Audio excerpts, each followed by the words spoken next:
بالله من شرور أنفسنا ومن سيئات أعمالنا من يهده الله فلا مضل له ومن يضلل فلا هادي له وأشهد أن لا إله إلا الله وأشهد أن محمدا عبده ورسوله أما بعد فإن خير الحديث كتاب الله وخير الهدي هدي محمد صلى الله عليه وسلم وشر الأمور محدثاتها وكل محدثة بدعة وكل بدعة ضلالة وكل ضلالة في النار.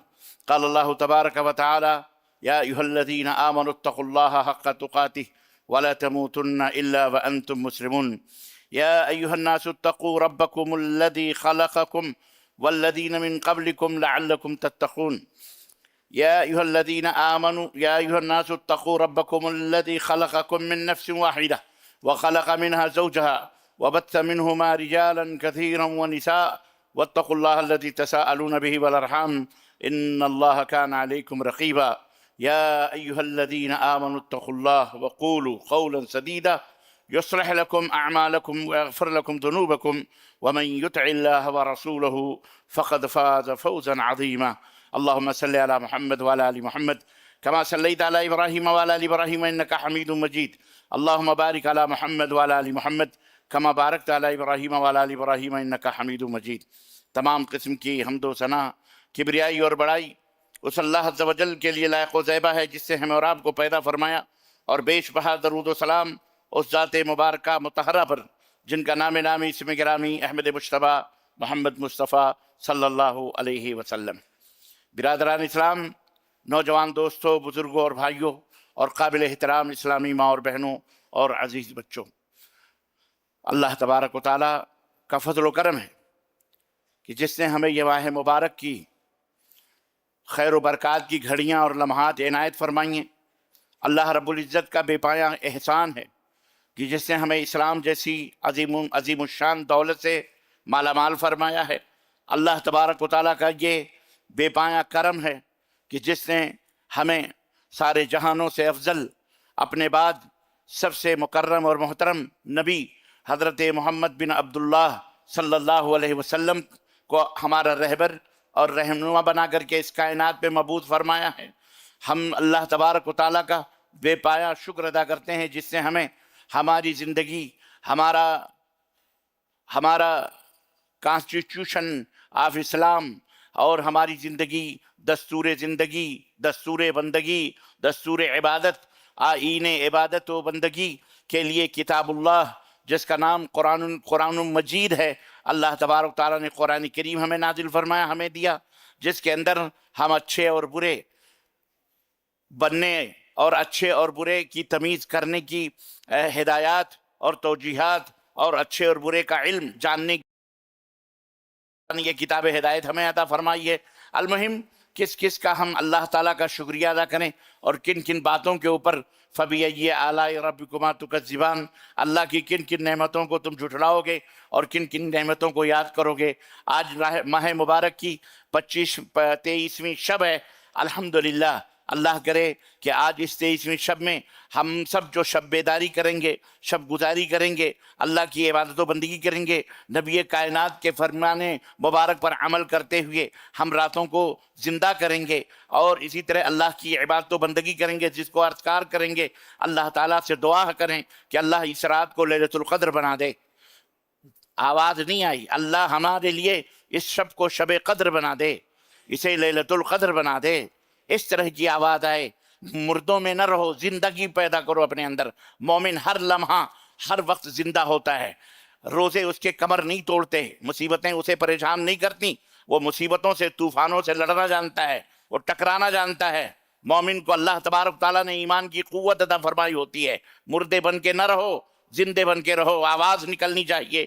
ایسا لگے کہ چاہے 1 نہیں 30 نہیں، سال بھر بھی روزے رکھنے پڑیں گے تو انشاءاللہ تبارک و تعالیٰ ہمارے قوا، ہماری آنکھیں، ہمارے جسم کے رگ رگ اور ہمارے جسم کے اعضاء اور حصے کبھی کمزور ہونے کا نام نہیں لیں گے انشاءاللہ تبارک و تعالیٰ. اس طرح کی زندگی ہمارے اندر ہونی چاہیے اور سست نہیں ہونا چاہیے، چست ہونا چاہیے. اللہ تبارک و تعالیٰ ہمیں تمام سستیوں اور غفلتوں سے نجات عطا فرمائے اور امت مسلمہ کو اللہ تبارک و تعالیٰ ہمیشہ بیدار مغز بنائے اور ہمیشہ اس دنیا کا انٹلیکچوئل فرد اللہ تعالیٰ بچے بچے کو، عورت عورت کو، بچے بچی کو ہمارے اللہ تبارک و تعالیٰ بنائے، کیونکہ ہماری وجہ سے یہ کائنات ہے، ہماری وجہ سے یہ سورج ہے، ہماری وجہ سے یہ چاند ہے، ہماری وجہ سے سب کچھ روشن ہے۔ ہم ہیں تو یہ دنیا ہے، ہم نہیں رہیں گے تو یہ دنیا سب ختم ہو جائے گی۔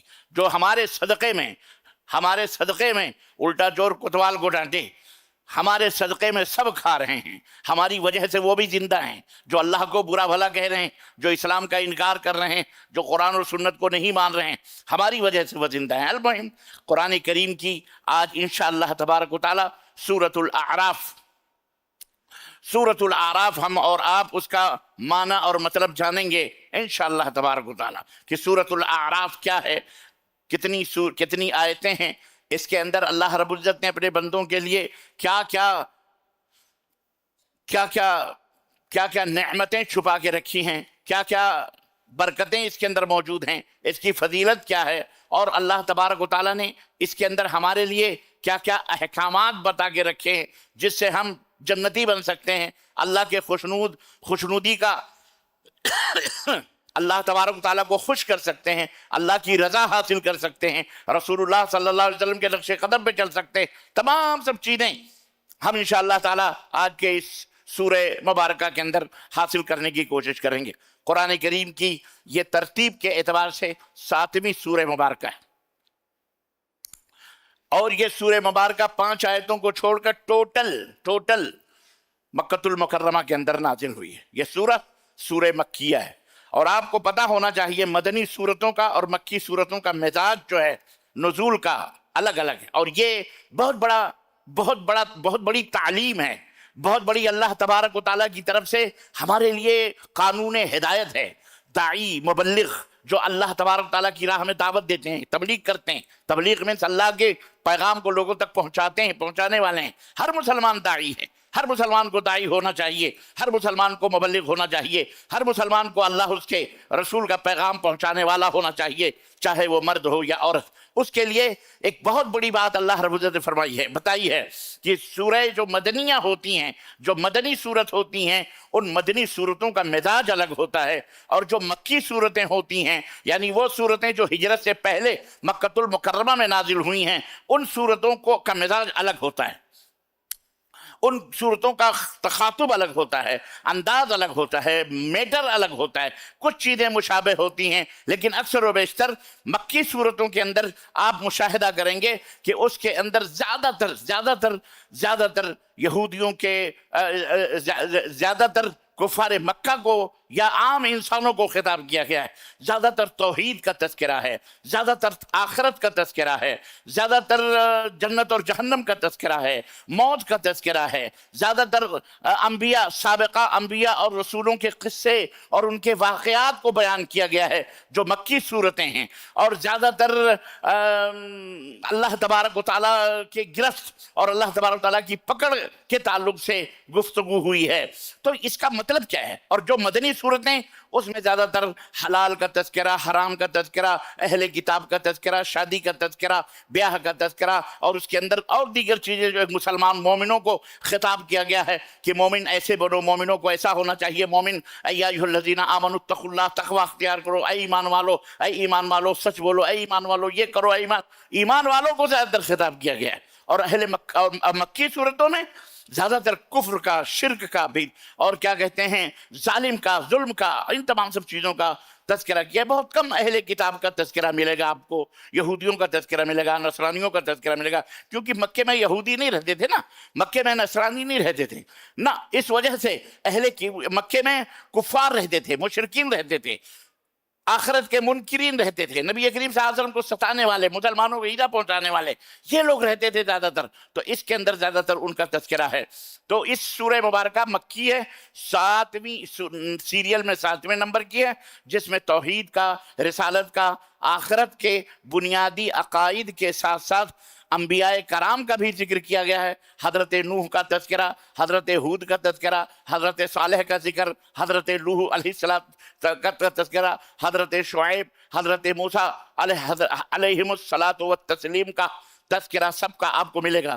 چھوٹے چھوٹے پیرائے میں کیا کیا انہوں نے دعوت دی، تو ہوا کیا حضرت نوح نے اپنی قوم کو مخاطب کیا تو کیا ملا، شعیب نے جب دعوت دی تو ان کو کیا جواب ملا، لوط علیہ السلام نے جب ان کو کیا ملا، ہود علیہ السلام کو کیا ملا، پھر اس کی پاداش میں ان کی قوموں کے ساتھ ساتھ کیا کیا ہوا، یہ پورا آپ کو سورہ اعراف کے اندر یہ تمام سب چیزیں ملیں گی۔ اور اخیر میں حضرت محمد الرسول اللہ صلی اللہ علیہ وسلم کو یہ خاص طور سے بیک گراؤنڈ بتایا گیا، نبی کریم صلی اللہ علیہ وسلم کو یہ آیتیں نازل کر کر کے اتار کر کے آپ کو پختہ کیا گیا کہ دعوت کی حقانیت اور منکرین کے انجام بد کے بارے میں بھی اللہ تعالیٰ کی تمہاری دعوت کا یا نبیوں کی دعوت کا جنہوں نے انکار کیا ان کا حشر کیا ہوا ہے۔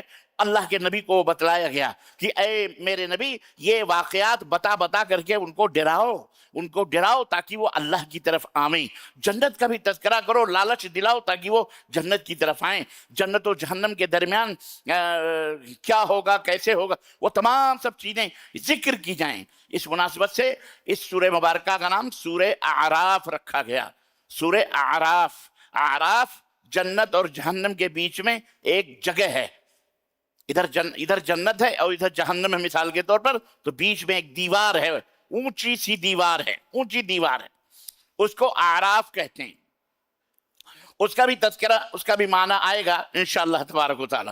آئیے سورہ اعراف کے چند بنیادی نکات کے بارے میں ہم آپ کو بتاتے چلتے ہیں۔ حق و باطل کی کشمکش اور حضرت آدم علیہ السلام اور ابلیس کا قصہ اللہ رب العزت نے سورہ بقرہ سے لے کر ہر سورتوں میں آپ کو بتایا، کیسے ہم نے آدم کو پیدا کیا، پھر آدم کے بعد اس کے بعد سجدہ کرنے کا حکم، وہ پورے واقعات کا قصہ اللہ تبارک و تعالیٰ نے واضح کیا۔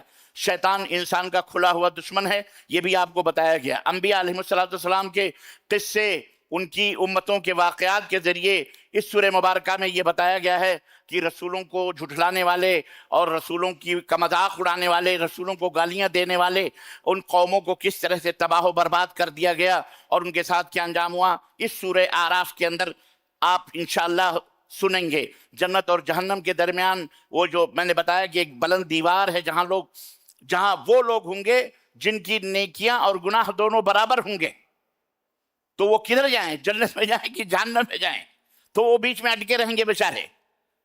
اب ان کے بارے میں جو اللہ نے نقشہ کھینچا ہے وہ بڑے سننے کے قابل ہے، بڑا دلچسپ منظر ہے، مکالمہ ہے وہ ایک طرح کا، انشاءاللہ تعالیٰ آپ سماعت فرمائیں گے قرآن کریم کے حوالے سے۔ اور اس کے اندر احکام الہی، جیسا کہ میں نے بتایا، توحید پر زور دیا گیا ہے، اور شرک کو مختلف انداز سے، شرک جو دنیا کا سب سے بڑا جھوٹ ہے، شرک جو دنیا کی سب سے بڑا دنیا کا فریب ہے، شرک جو دنیا کا سب سے بڑا گندا اور سب سے بڑا بدبودار عمل ہے، شرک جو اللہ تعالیٰ کے یہاں سب سے بڑا گناہ ہے۔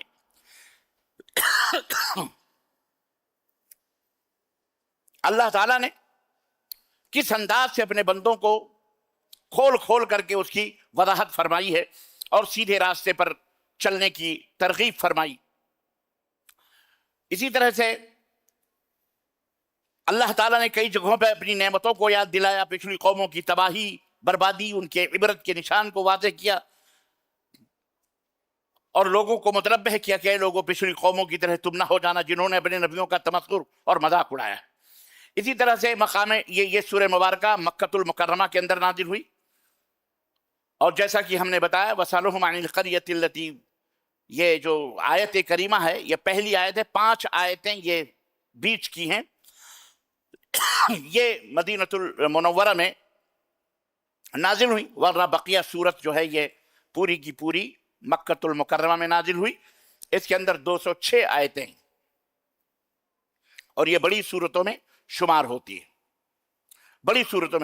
حضرت عائشہ صدیقہ رضی اللہ تعالیٰ عنہ کہتی ہیں کہ رسول اکرم صلی اللہ علیہ وسلم سے ارشاد فرمایا، جس نے قرآن کی پہلی 7 بڑی صورتوں کو حفظ کر لیا، قرآن کی پہلی بڑی 7 صورتوں کو، اور یہ 7ویں صورت ہے، آخری صورت ہے، جس نے حفظ کر لیا اور ان کی تلاوت کرتا رہا تو یہ ان کے لیے بہت زیادہ ثواب کا باعث ہے، بہت زیادہ ثواب کا۔ بلکہ ایک روایت میں حضرت فرماتی ہیں اگر ان 7 صورتوں کو کوئی یاد کر لے، پڑھ لے، سمجھ جائے تو وہ سمجھیے بہت بڑا عالم ہو گیا، وہ بہت بڑا علم کا حصہ اس نے حاصل کیا ہے۔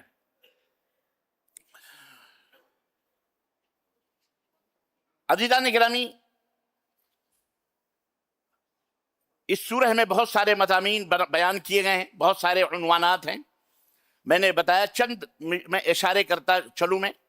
قرآن کریم اللہ کا کلام ہے، اس سورہ میں بتایا گیا اس کی نعمت ہے۔ قرآن کریم کی تعلیمات کی پیروی کرنا ہر بندے کے اوپر ضروری ہے، نمبر ایک۔ نمبر دو، قیامت کے دن اس سورہ کے اندر بتایا گیا کہ سب کے اعمال وزن کیے جائیں گے، تولے جائیں گے۔ اور یہاں ایک بات ذہن میں رکھیے، کسی کے بھی عمل گنے نہیں جائیں گے۔ جیسے ہم روپیہ گنتے ہیں نا، وہ گنے نہیں جائیں گے۔ کیا آپ نے کتنے کروڑ دفعہ سبحان اللہ کہا اور کتنے لاکھ دفعہ آپ نے لا الہ الا اللہ پڑھا؟ نہ، ان کو تولا جائے گا۔ کیسے تولا جائے گا؟ اب آپ سوچ رہے ہوں کہ کیسے تولا جائے گا؟ تو آج کے زمانے میں بہت ساری چیزیں آسان ہو گئی ہمارے لیے۔ آج تو ہوا بھی تولی جا رہی ہے، ایسی چیز جو ہم دیکھ نہیں رہے وہ بھی تولی جا رہی ہے باقاعدے۔ گیس جو اڑتی ہے ہم دیکھتے ہیں، وہ اس کا بھی وزن ہوتا ہے کہ نہیں؟ آپ اپنے گاڑیوں کے ٹائروں میں گیس بھراتے ہو، دیکھتے ہو، لیکن تولا جاتا ہے، وہ باقاعدے کلو لکھا رہتا ہے، کتنے کلو کا گیس آپ نے لیا، کتنے کلو کی گیس نہیں لیے، ہے کہ نہیں؟ تو جب آپ کی بنائی ہوئی ایسی چیز سیال جو دکھتی نہیں لیکن آپ اسے تول سکتے ہیں، تو رب تعالیٰ نماز کو بھی تولے گا، روزے کو بھی تولے گا، نیک اعمال کو بھی تولے گا، اچھائیوں کو بھی تولے گا، برائیوں سب اللہ تبارک و تعالیٰ تولے گا، وہ تمام سب چیزیں ہوں گی۔ اسی طرح سے حضرت آدم علیہ السلام کا بھی دوبارہ تذکرہ، فرشتوں کو سجدہ کرنے کا حکم، اور ابلیس سے مکالمہ ہوا ہے اللہ تعالیٰ کا، بڑا دلچسپ ہے، وہ بھی اسی سورہ اعراف کے اندر ہے، انشاءاللہ آپ اس کو بھی سنیں گے۔ نمبر 4، کفار و مشرکین کے اخروی انجام کو بیان کیا گیا ہے کہ کفار اور مشرکین اس دنیا میں جو دندنا رہے ہیں، جو بلبلا رہے ہیں، جو کھا رہے ہیں، پی رہے ہیں اور ڈنڈوت مار رہے ہیں، کچھ بھی کر رہے ہیں، دنیا بھر میں اپنے آپ کو بڑا طاقتور سمجھ رہے ہیں، بہت بڑا بلوان سمجھ رہے ہیں، بہت بڑا بہادر سمجھ رہے ہیں، اور مسلمانوں کو ستا رہے ہیں، ان کو حقیر سمجھ رہے ہیں، قرآن و سنت کا انکار کر رہے ہیں، اللہ رسول کا انکار کر رہے ہیں، جھٹلا رہے ہیں، اللہ کی عبادتوں، اللہ کی نشانیوں کو مٹانے کے در پہ ہیں۔ اللہ تبارک و تعالیٰ نے ان کے انجام سے اس سورہ مبارکہ کے اندر پردہ اٹھایا ہے اور کھول کھول کر کے بیان کیا ہے۔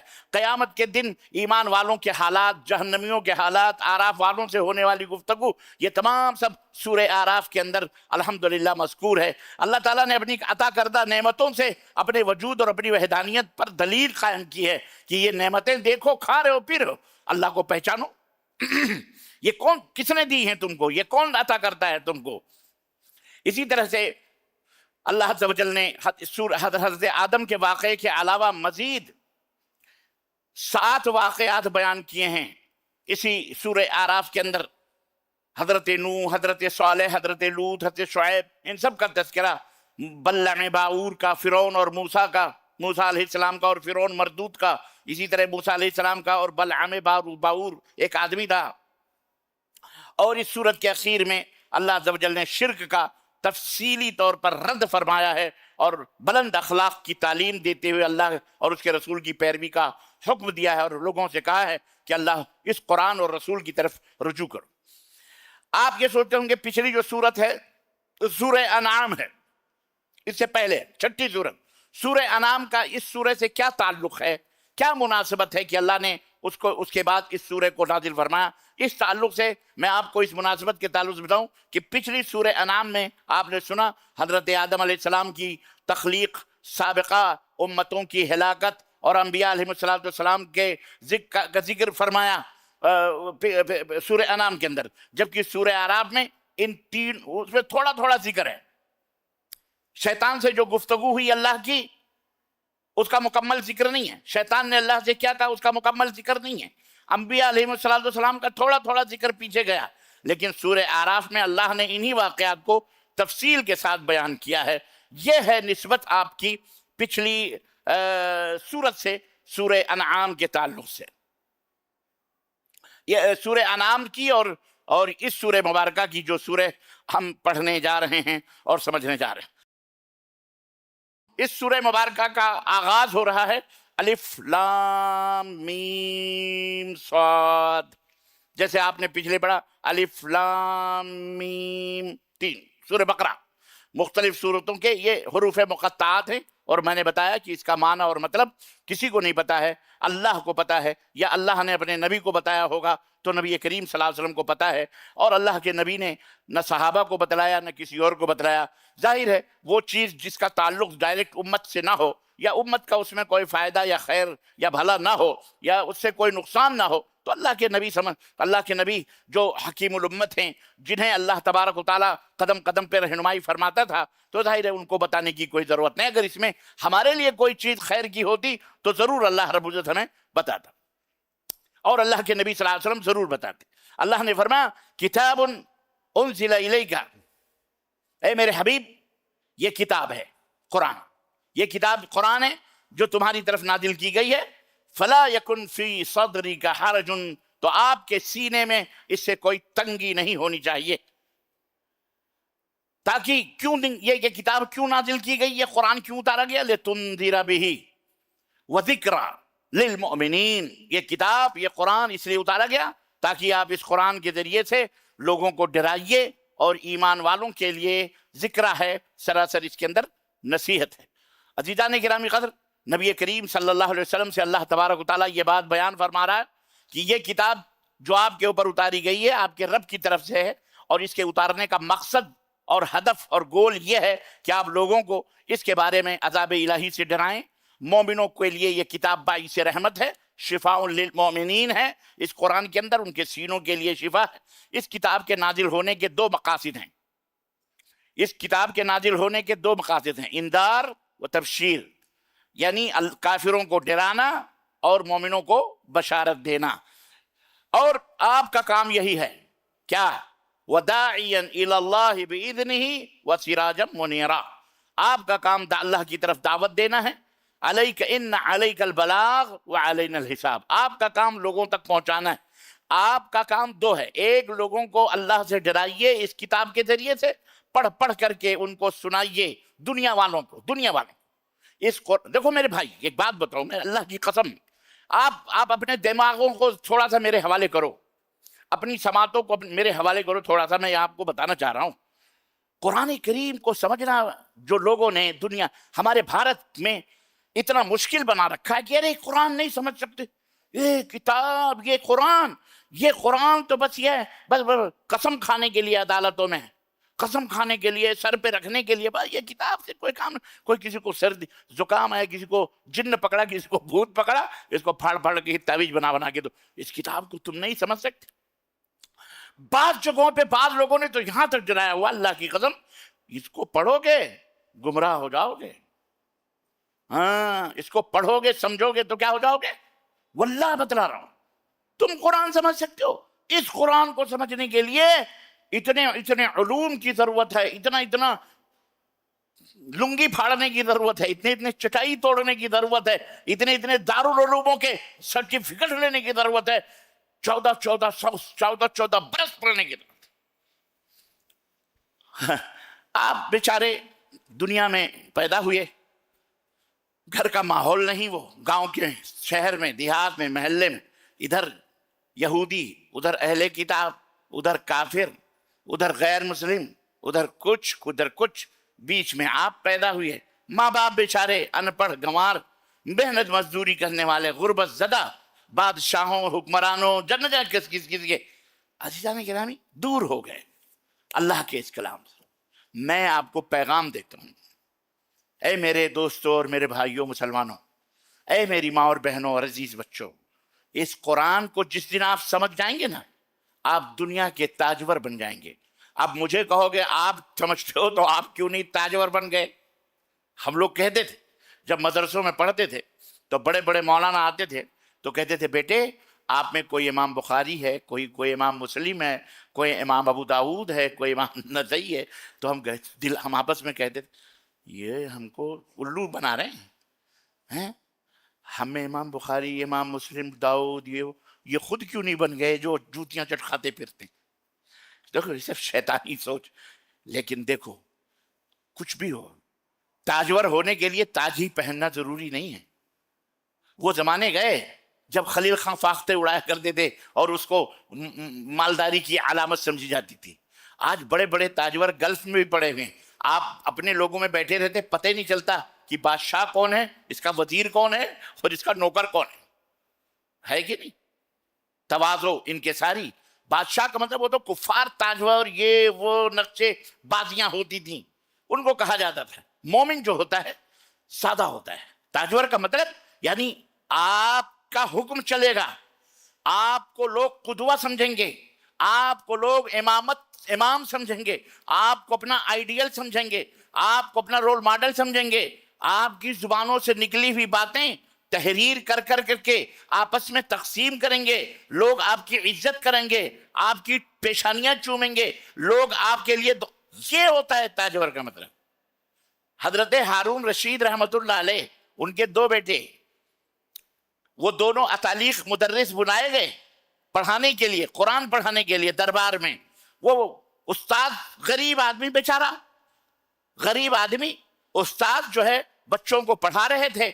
اتنے میں ہارون رشید خلیفہ امیر المومنین، کئی ہزار مربع میل کے مالک، امیر المومنین، مومنوں کے امیر، ٹہلتے ٹہلتے استاد سے ملنے کے لیے آئے. جوتا اتارا، استاد سے ملاقات کی، بیٹھے، بات چیت ہوئی. سنیے غور سے، وقت کا بادشاہ ہے، امیر المومنین ہے. اپنے دونوں بچوں کے ہمراہ استاد کے ساتھ اس کمرے سے جہاں وہ پڑھ رہے تھے بچے باہر نکلے تو دیکھا، منظر کیا دیکھا کہ دونوں طالب علم، اس کے بچے، امیر المومنین کے بچے، استاد کی جوتیاں صحیح کرنے پر لڑ رہے ہیں. چھوٹا کہہ رہا ہے میں صحیح کروں گا، بڑا کہہ رہا ہے میں صحیح کروں گا. دونوں بچے استاد کی جوتیاں صحیح کرنے پر لڑ رہے تھے اور باپ کی جوتی بغل میں پڑی ہوئی تھی. باپ کی جوتی بولو بغل میں رکھی. باپ کی جوتیاں صحیح کرنے کے لیے وہ بچے نہیں لڑ رہے تھے، وہ اپنے استاد کی جوتیاں صحیح کرنے کے لیے لڑ رہے تھے. کیا مطلب ہوا؟ یہی ہے تاجوری. لوگ زمین، جائیداد، پراپرٹی، ہوا، فضا اور مٹی اور شجر اور پیڑ اور پودوں پر لوگوں کی حکمرانی ہوتی ہے، لیکن ایک صاحب علم کی قرآن و سنت کے جانکار کی حکمرانی دلوں پہ ہوتی ہے. امام بخاری رحمت اللہ علیہ در بدر کر دیا گیا. ظالم حکمرانوں نے سکون سے رہنے نہیں دیا. حاسدین پیچھے لگے. بڑے بڑے اپنے آپ کو نامور محدث کہنے والے مٹ گئے، ان کا نہ نام ہے نہ کوئی نشان ہے. امام بخاری رحمت اللہ علیہ کو ٹھہرنے نہیں دیا گیا، بخارا کے اندر نہیں رہنے دیا. بخارا ماوراء النہر، افغانستان کے آگے کرغزستان اور پونساستان وہ سب ہے. وہاں پہ بخارا ہے، سمرقند ہے، ترمذ ہے، وہ تمام سب علاقے سوویت یونین کے اندر یعنی رشیا کے اندر وہ اسٹیٹ میں بڑے بڑے مانے جاتے ہیں. وہاں کے تھے امام بخاری رحمۃ اللہ، نکال دیے گئے، مدینہ آئے. بہرحال 16 سال کے اندر بخاری کو تحریر فرمایا انہوں نے. 16 برس لگے صحیح بخاری لکھنے میں. تو میں عرض یہ کر رہا تھا کہ برس کے بعد میں امام بخاری کے چاہنے والوں نے ان کے اپنے شہر بخارا کے اندر دعوت دیا، بخارا کے اندر بلایا اور کہا آپ آئیں اور ہم چاہتے ہیں بخارا کے اندر آپ کا علم پھیلے، آپ کا اپنا شہر ہے. بادشاہ نیک تھا، اچھا تھا. تو واقعہ سنیے کتنا دلچسپ ہے یہ. حضرت امام بخاری نے کہا ٹھیک ہے میں آتا ہوں. لوگوں نے خبر پہنچا دی، آپ صاحب بخاری کب آ رہے ہیں؟ آج آ رہے ہیں، کل آ رہے ہیں. روزانہ بستی کی عورتیں، بستی کے بچے، بستی کے لوگ نکل کر کے انتظار کر رہے ہیں کہ بخاری آئیں گے. جن کا شہرہ پوری دنیا میں ہے، جنہوں نے کتاب لکھی صحیح بخاری، جو قرآن کے بعد سب سے صحیح کتاب ہے کہ نہیں.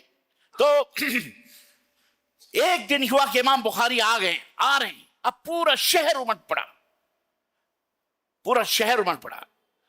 اس شہر کی جو رانی تھی یا ملکہ بادشاہ کی بیوی جو ہے، وہ بھی چھت کے اوپر چڑھ کر منظر دیکھنے کے لیے کہ بخاری آ رہے ہیں، کیسے ان کا استقبال ہوگا. کون بادشاہ کے ساتھ وہ بھی چھت کے اوپر چڑھی. بادشاہ چھت کے اوپر چڑھ کر کے امام بخاری کے آمد کا چاروں طرف سے جب میں غفیر ہے، ٹھاٹھے مارتا ہوا مردوں عورتوں کا سمندر. امام بخاری کو اوپر اٹھایا ہوا لوگوں نے، کیا کہتے ہیں اس کو، پالکی کے اندر، اور امام بخاری شان و شوکت کے ساتھ آ رہے ہیں. بیوی بڑی خطرناک ہوتی ہے، معذرت کے ساتھ مزہ لیتی ہے آپ سے، کبھی کبھی چمٹیاں کاٹتی ہے. چمٹیاں سمجھتے ہیں؟ چمٹی لینا ہے، سمجھ رہے ہیں نا، چٹکی لینا، چمٹی لینا. بغل میں بادشاہ کے کھڑی ہوئی، دیکھا یہ منظر، بادشاہ بھی دیکھ رہا ہے. کوہنی سے تھوڑا سا یوں کیا بادشاہ کو. بادشاہ نے کہا کیا ہے بیگم؟ کہا میری سمجھ میں ایک سوال آتا ہے. کہا کیا ہے؟ کہا بخارا کا بادشاہ کون ہے؟ کیا کہا؟ بخارا کا بادشاہ کون ہے؟ بخارا کا بادشاہ کون ہے؟ سمجھ بات آئی؟ بخارا کا بادشاہ کون ہے؟ بادشاہ نے کہا تمہارے بغل میں کھڑا ہوا، تم اس کی ملکہ ہو. کہا نہیں. بخارا کا بادشاہ وہ ہے جو لوگوں کے دلوں پہ حکومت کرتا ہے. دیکھو یہ ہے بخارا کا بادشاہ، یہ ہے. تم تو جاتے ہو تو تمہارے لیے پولیس راستے دائیں بائیں کرواتی ہے، یہاں نہ پولیس ہے نہ کچھ ہے نہ کچھ. عزیزان گرامی، بہرحال اللہ تعالیٰ امام بخاری کی قبر پر کروڑ رحمتوں کی برکھا نازل فرمائے. اللہ تمام محدثین کی قبروں کو نور سے منور فرمائے. تمام ہمارے ائمہ فقہا بزرگوں کی قبروں کو نور سے منور فرمائے. امام ابو حنیفہ، امام مالک، امام احمد بن حنبل، امام شافعی، امام بخاری، امام ابو داؤد، امام نسائی، امام ترمذی، جتنے بھی امام البانی تک، اور جتنے بھی ائمہ محدثین، امام ابن باز، امام محمد عثیمین، جتنے بھی ائمہ آج تک گزرے، اللہ سب کی قبروں کو نور سے منور فرمائے، اور اللہ تعالیٰ سب کو جنت الفردوس میں اعلیٰ مقام عطا فرمائے. ان کا احسان ہے ہمارے اوپر، جو یہ لکھ کر کے گئے، تو آج اسلام کو اصلی شکل و صورت اسلام کی ہمیں دکھائی دے رہی ہے اور نظر آ رہی ہے. اگر یہ نہ ہوتے تو کون اس کی حفاظت کرتا؟ اللہ حفاظت کروانے والا ہے. اللہ نے فرمایا نحن نزلنا الذکر وإنا نحن نزلنا الذکر وإنا لہ لحافظون. ہم نے اس دین کو اتارا ہے اور ہم ہی اس کی حفاظت کریں گے، ہم ہی اس کی حفاظت کریں گے. تو عزیزان گرامی، اس قرآن کو پڑھو. اس قرآن میں جو باتیں ہیں نا بہت قیمتی ہیں، آپ کو تاجور بنا دیں گے، آپ کو بادشاہ بنا دیں گے، آپ کو حکمران. اور حکمرانی، اسلام کا مقصد حکمرانی نہیں ہے، معاف کرنا. یہ تو بڑی چیف چیز ہے، بڑی حقیر چیز ہے. اللہ تعالیٰ، اللہ کے رسول صلی اللہ علیہ وسلم نے فرمایا کہ اگر اللہ تبارک و تعالیٰ کی نظر میں، اللہ تعالیٰ کے نزدیک اس دنیا کی قیمت پرے کاہ کے برابر ہوتی، پرے کاہ یعنی ایک مچھر یا ایک مکھی کے پر کے بھی برابر ہوتی، تو اللہ تعالیٰ کسی کافر کو ایک گلاس پانی بھی پینے کے لیے نہ دیتا. یہ گلاس پانی بھی کسی کافر کو نصیب نہ ہوتا. اللہ کے نزدیک اس کی کوئی حیثیت ہی نہیں ہے. اللہ رب العزت نے دنیا بنائی، ہم کو بنایا، آپ کو بنایا، چاند پیڑ پودے سب کچھ اللہ نے بنا نہیں. بنانے والا بہتر جانتا ہے یا اس کا یوز کرنے والا بہتر جانتا ہے؟ اس بنائی ہوئی مائکرو فون کو بنانے والا بہتر سمجھتا ہے یا میں سمجھتا ہوں؟ اس لیپ ٹاپ کو بنانے والا بہتر سمجھتا ہے یا میں سمجھتا ہوں؟ بنانے والا. بنانے والا اس دنیا کی تعریف کر رہا ہے. تعریف میں یعنی انٹروڈکشن، اس کی حقیقت بتا رہا ہے اور کہہ رہا ہے میرے بندو، یہ دنیا جو ہے نا جس کے پیچھے آپ دوڑ رہے ہو، متاع الغرور، متاع الغرور، دھوکے کی پونجی. یہ دھوکہ ہے، فریب ہے. اس سے دل نہ لگاؤ.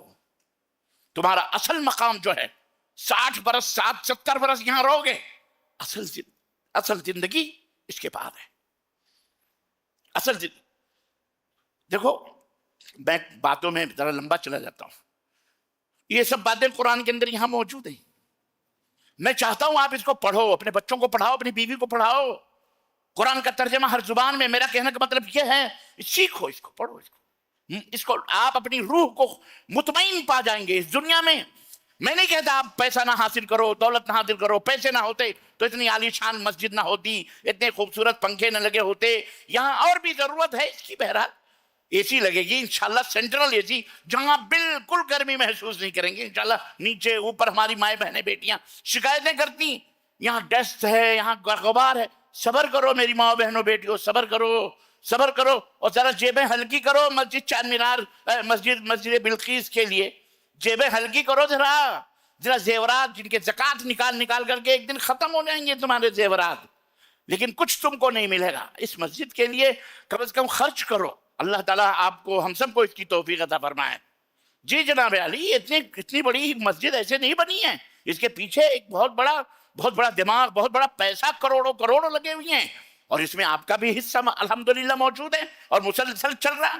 تو اے سی بھی لگے گی اور بہت ساری فیسلٹیز آئیں گی۔ ابھی کیا بنانا باقی ہے آپ کو، ہم کیا گنائیں؟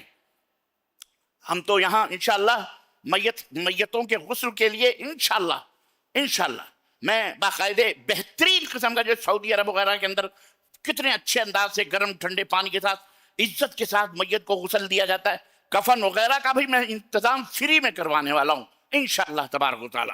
رمضان کے بعد بات چیت چل رہی ہے، اور بہت سارے فیسلٹیز۔ کہنے کا مطلب یہ ہے کہ دنیا کے اندر جو آپ اپنے ہاتھ سے کر لوگے، جو کھا لوگے، جو پہن لوگے، یہی آپ کا ہے، باقی آپ کا کچھ بھی نہیں ہے۔ ابھی اٹھے چلے گئے، ختم ہو گئے، کچھ نہیں۔ آپ کتنے اپنے ہاتھوں سے مردوں کو اٹھاتے ہیں، نہلاتے ہیں، جنازے میں کیا لے کے جاتا ہے بیچارہ؟ اس لیے صدقہ اور خیرات کر کے اپنی آخرت کو بناؤ، اس جگہ کو بناؤ، اس جگہ کو، اللہ اکبر، اس کے وارث بنو جہاں سے ہم اور آپ آئے ہیں۔ تو اللہ رب العزت نے قرآن کریم کے اندر یہ باعث رحمت ہے، یہ بہت بڑی دولت ہے جو اللہ تعالیٰ نے ہم کو عطا فرمائی ہے قرآن کی شکل میں۔ اللہ تبارک تعالیٰ نے فرمایا بس یہ دو کام آپ کو کرنا ہے۔ کیا؟ لوگوں کو ڈراؤ جہنم سے، اللہ کی گرفت سے، اللہ کے عذاب سے، اللہ کے پکڑ سے، اور پھر بشارت اور خوشخبری دو جنت کی، کہ جب تم اہل ایمان بن جاؤ گے، اللہ کے فرمودات پہ عمل کرنے والے بن جاؤ گے، خلاص تمہارا ٹھکانہ جنت ہوگا، وہ جنت، اللہ اکبر، جس کے تم وارث بننے والے ہو۔ کچھ نہیں ہے تم سے، بہت زیادہ مطالبہ نہیں ہے۔ آؤ، تو یہ دو کام پیغمبر اسلام کے ذمہ تھا، اور آپ صلی اللہ علیہ وسلم نے وہ دو کام کر کے رخصت ہوئے دنیا سے اور دار فانی سے چلے گئے۔ گمراہوں کے ایمان لانے کی فکر میں اللہ کے نبی خود کو پگھلاتے تھے، غمزدہ ہوتے تھے کہ کیسے یہ گمراہ جو ہے صحیح ہو جائیں گے۔ اللہ نے فرمایا زیادہ پگھلانے، اپنے آپ کو ان کے پیچھے گھلانے کی ضرورت نہیں ہے۔ اگر وہ ایمان نہیں لاتے، اگر وہ آپ کی تعلیمات کو جھٹلاتے ہیں، تو آپ اپنے سینے میں تنگی محسوس نہ کریں۔ وہ جو اللہ نے فرمایا نا، کیا فَلَا يَكُنْ فِي صَدْرِكَ حَرْجٌ، یہ کتاب ہدایت ہے جو ہم تمہیں دے رہے ہیں، اپنے سینے میں ان کے انکار کرنے کی وجہ سے تنگی محسوس مت کرو۔ یار یہ قرآن ہی نہیں مان رہے ہیں، یہ قرآن ہی نہیں سن رہے، تنگ مت ہو، ریلیکس، تنگی محسوس مت کرو، بے فکری کے ساتھ تبلیغ کرو، بے فکری کے ساتھ آپ تبلیغ کرتے رہیں، آپ لوگوں کو دعوت دیتے رہیں، نتیجے پر آپ کی نظر نہیں ہونی چاہیے۔ نتیجہ کس کے ہاتھ میں؟ خلاص ہر ایک کے لیے، ہمارے لیے، آپ کے لیے، سب کے لیے، آپ لوگوں کو اچھی بات بتاؤ، عمل کرے تو ٹھیک، نہیں عمل کرے تو پھر ایک دن میں نے واقعہ بتایا تھا نا، کسی کو تھپڑ کسی نے مارا تو اس نے بجائے اس کو کچھ کہنے کے 1 روپیہ 10 روپے دے دیے۔ اب وہ جامع مسجد میں سب کو تھپڑ لگایا تو پتہ چلا اس کی ہڈی اور گڈی اور سب ایک ہو گئی، پٹ گیا وہ۔ تو آپ کا کام ہے پہنچا دینا، بس لڑائی جھگڑا مار پیٹ، حقائق لیکن بیان کر دو، چاہے اس کے لیے تمہاری گردن اتر جائے، پیٹے جاؤ، مارے جاؤ، گالیاں سو، کچھ بھی کہو، حقائق بیان کر دو، چھپاؤ مت۔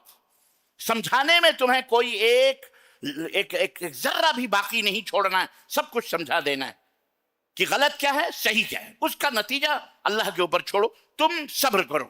اگر تمہیں لوگ مانتے ہیں تو اللہ کا شکر ادا کرو، ورنہ صبر، وَاصْبِرْ وَمَا صَبْرُكَ إِلَّا بِاللَّهِ وَلَا تَحْزَنْ عَلَيْهِمْ وَلَا تَكُ فِي ضَيْقٍ مِّمَّا يَمْكُرُونَ۔ اللہ نے فرمایا صبر کرو، اور نہیں تیرا صبر مگر اللہ کے ساتھ، اللہ کے ساتھ تمہارا صبر ہو جائے گا، اور ان پر غم نہ کرو، نہ کسی تنگی میں مبتلا ہو، اس سے وہ جو تدبیریں کرتے ہیں، مطلب یہ ہے کہ مکر اور فریب آپ سے کرتے ہیں، آپ کو آپ کے خلاف، پریشان مت ہو ان کے ذریعے۔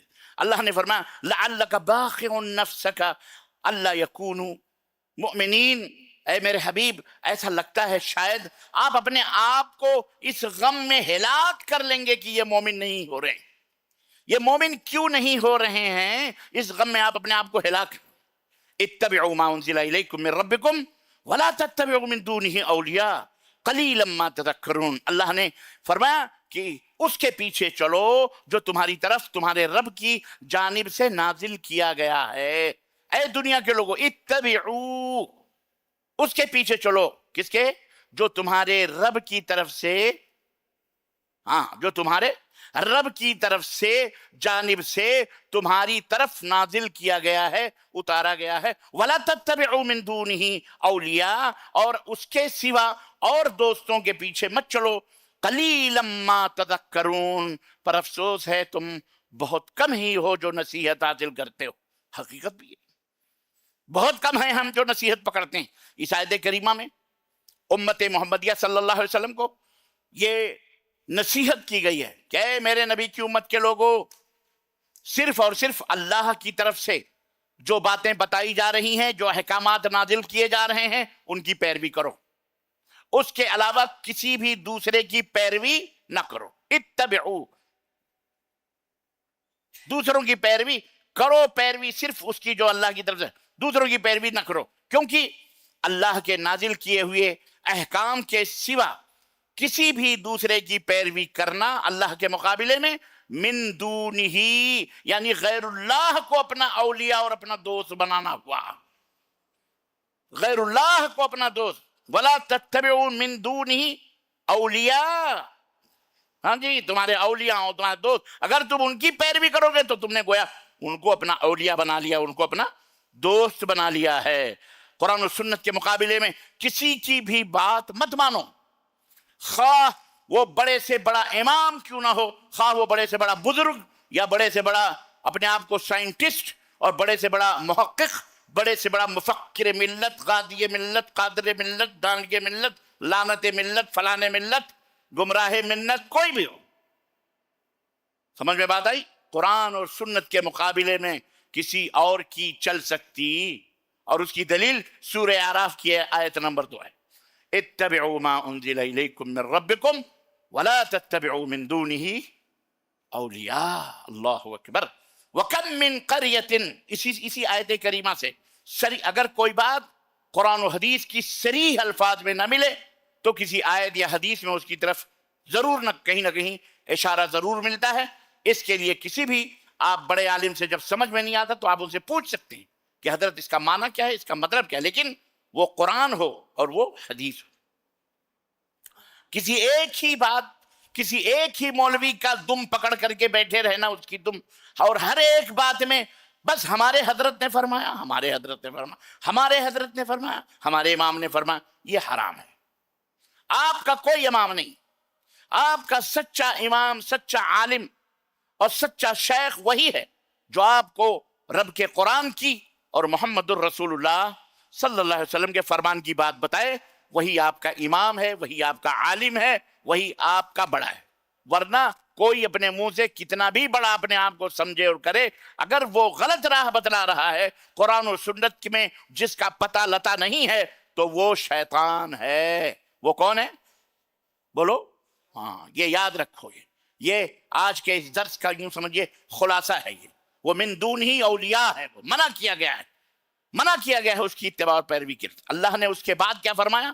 وَكَم مِّن قَرْيَةٍ أَهْلَكْنَاهَا فَجَاءَهَا بَأْسُنَا بَيَاتًا أَوْ هُمْ قَائِلُونَ، کتنی ہی بستیاں ہیں، کتنی بستیاں ہم نے ہلاک کر دیں، برباد کر دیں، تہس نہس کر دیں، نیچے اوپر کر دیں۔ ہمارا عذاب راتوں رات ان کے اوپر آیا، یا اس وقت آیا جب وہ دوپہر کو آرام کرنے کے لیے سو رہے تھے، آرام کرنے والے تھے۔ اللہ کے نبی صلی اللہ علیہ وسلم کی ایک عادت مبارکہ یہ تھی کہ عربوں کے ہاں آج بھی چاشت کے وقت بھر پیٹ کھانا کھا لیتے ہیں، دوپہر کا کھانا ان کا ہو جاتا ہے۔ قیلولہ ہمارے ہاں ہندوستان میں مولوی حضرات نے بنایا ہوا ہے، قیلولہ آپ بھی 12 1 بجے 2 بجے 3 بجے کھانا کھا کے پھر کروٹ لیتے ہیں۔ عربوں کے ہاں یہ ایسا نہیں ہے، عربوں کے ہاں آج بھی یہ ہے، ظہر سے پہلے کھانا کھا لیتے ہیں، قیلولہ کرتے ہیں، اٹھتے ہیں، ظہر کی نماز پڑھتے ہیں، پھر اپنے کاروبار میں لگ جاتے ہیں۔ الٹا ہمارے یہاں ہو رہا ہے۔ تو اللہ رب العزت فرمایا کہ ہمارا جو عذاب آیا، کب آیا؟ بأسنا بیاتن، جب وہ رات کو خراٹے لے کے سو رہے تھے 2:30 3 بجے۔ زیادہ تر زلزلے پلزلے اللہ کا عذاب اسی وقت آتا ہے۔ اس لیے مسلمانوں، نوجوانوں، بہنوں، بھائیوں، دوستوں، جب یہ سحر کا وقت ہو نا تو اللہ کے لیے ڈرا کرو، سویرے سو، سویرے نیند کھل جائے، ظہر فجر سے پہلے اسی وقت اللہ کا عذاب آتا ہے۔ اور بچتے وہی ہیں جو الحمدللہ باہر نکل گئے یا کسی مسجد میں بیٹھے ہوئے اللہ کی عبادت میں یا نماز میں مصروف ہیں۔ اکثر و بیشتر یہ دیکھا جاتا ہے۔ اس لیے نیند ٹوٹے تو وضو بناؤ، نماز پڑھنے میں لگ جاؤ، بھلے فجر بعد تھوڑا سو لو چلے گا، لیکن عادت بناؤ۔ جیسے 1:30 بجے آپ نماز پڑھ رہے ہو، ماشاءاللہ آپ کو یہ 10 دن ٹریننگ دی جا رہی ہے۔ یہ 20 دن تو آپ نے عشاء کے بعد پڑھی، یہ 10 دن آپ کو رات کو جاگنے کی ٹریننگ دی جا رہی ہے۔ اٹھو، جاگو، قیام اللیل کرو، یہی قیام اللیل ہے، یہی تہجد ہے۔ یہ نماز اللہ کے نبی پہ فرض تھی، امت کے اوپر فرض نہیں ہے۔ یہ اللہ کے نبی پہ فرض تھی۔ ہمارے اوپر 5 نمازیں فرض ہیں، اللہ کے نبی پہ 6 نمازیں فرض تھیں۔ کتنی؟ ہاں، اس میں ایک تہجد یہی ہے، قیام اللیل، صلاۃ اللیل۔ آپ نے اپنی زندگی میں 3 دن پڑھانے کے بعد چوتھے دن مسلمانوں کا جوش و خروش مسجد نبی میں دیکھا، مجھے خطرہ ہوا کہیں تمہارے اوپر اللہ فرض نہ کر دے تو تم اس کے نہیں ادا کر سکتے۔ میری امت کے لوگوں، مجھے ڈر ہوا، اس لیے میں نہیں نکلا۔ تو یہ سنت ہی رہی، نفل ہی رہی، آپ اپنے تئیں پڑھ لو۔ تو یہ ٹریننگ آپ کو دی جا رہی ہے، یہ آپ کو باقاعدے۔ تو صبح یہ اللہ تعالیٰ نے جو فرمایا کہ ہمارا عذاب راتوں رات آیا، یا جب کہ وہ دوپہر کو آرام کرنے والے تھے، یعنی دوپہر سے پہلے کھانا کھا کر سو رہے تھے، اس وقت اللہ کا عذاب آتا ہے صبح سویرے۔ تو جو لوگ اللہ کی طرف سے نازل کی ہوئی کتاب اور نبی کریم صلی اللہ علیہ وسلم کی پیروی نہیں کرتے، ان کے لیے یہ دھمکی ہے، اللہ نے دی ہے کہ تم سے پہلے بھی بہت سی بستیوں کو ہم اجاڑ چکے ہیں، برباد کر چکے ہیں۔ ہمارے رسول کی مخالفت کرو گے، ان کی تکذیب کرو گے، ان کو جھٹلاؤ گے اور ان کی مخالفت کرو گے تو ہمارے عذاب نے انہیں رات برباد کر دیا، یا دوپہر سے پہلے وہ ہلاک و برباد ہو گئے، آرام کر رہے تھے، سو رہے تھے، اللہ کا عذاب آیا، دھنس گئے، ختم ہو گئے۔ اللہ ہم سب کو اللہ اپنے عذاب سے محفوظ رکھے۔ اور میرے عزیزو، میرے دوستو، اس لیے انبیاء کا، اسلام کا، قرآن کا مذاق نہ اڑاؤ۔ اے میرے بھائیو، اے انسانوں، اے دنیا کے انسانوں، تم کسی بھی مذہب اور دھرم سے کرو تمہیں جو کرنا ہے۔ ہم تمہیں دعوت ہی دے سکتے ہیں، منع بھی ہی کر سکتے ہیں، بلا سکتے ہیں اپنی طرف، تمہیں کیا کرنا ہے کرو، لیکن خبردار قرآن کا مذاق نہیں اڑانا، اللہ کا مذاق نہیں اڑانا۔ تم نادانی کر لو، بیوقوف ہو، احمق ہو، نادان ہو، تمہیں پتہ نہیں ہے قرآن کیا ہے، اللہ کیا ہے، حقیقت کیا ہے، تم جانتے ہوئے بھی اس کا مذاق اڑاتے ہو، کیونکہ تمہارے دماغوں پر تمہارے باپ داداؤں کا دھرم اور تمہارے باپ داداؤں کا دین مسلط ہے، تمہارا اپنا حکومت مسلط ہے، تمہاری دولت تمہیں گمراہ کر رہی ہے، تمہاری اور سب کچھ جو بھی دنیا کی حرص اور ہوس اور لالچ ہے وہ تمہاری نظروں میں ہے، اس لیے تم اسلام کا مذاق اڑاتے ہو، قرآن کا مذاق اڑاتے ہو۔ اللہ نے فرمایا وَلَقَدِ اسْتُهْزِئَ بِرُسُلٍ مِّن قَبْلِكَ فَحَاقَ بِالَّذِينَ سَخِرُوا مِنْهُمْ مَا كَانُوا بِهِ يَسْتَهْزِئُونَ۔ اے میرے حبیب، آپ پریشان نہ ہوں، آپ کا یہ مذاق اڑاتے ہیں، آپ سے پہلے کئی رسولوں کا مذاق اڑایا گیا، تو ان لوگوں کو جنہوں نے نبیوں کا مذاق اڑایا تھا، کیا ہوا ان کا حشر؟ اللہ رب العزت نے فرمایا اسی چیز نے انہیں گھیر لیا جس کا وہ مذاق اڑاتے تھے، یعنی خلاص جس کا وہ مذاق اڑاتے تھے اسی چیز نے انہیں گھیر لیا، برباد کر دیا۔ فَكَأَيٍّ مِّن قَرْيَةٍ أَهْلَكْنَاهَا وَهِيَ ظَالِمَةٌ فَهِيَ خَاوِيَةٌ عَلَىٰ عُرُوشِهَا وَبِئْرٍ مُّعَطَّلَةٍ وَقَصْرٍ مُّشَيِّدٍ۔ کتنی بستیاں ہیں جنہیں ہم نے اس حال میں ہلاک و برباد کر دیا کہ وہ ظالم تھیں، بس وہ اپنی چھتوں پر گری ہوئی، اور کتنے ہی بیکار چھوڑے ہوئے کنویں ہیں، برباد ہو گئے، چونا گچ محل ہیں ٹھہرے ہوئے کھڑے، میرا عذاب آیا، سب ویران ہو گئے،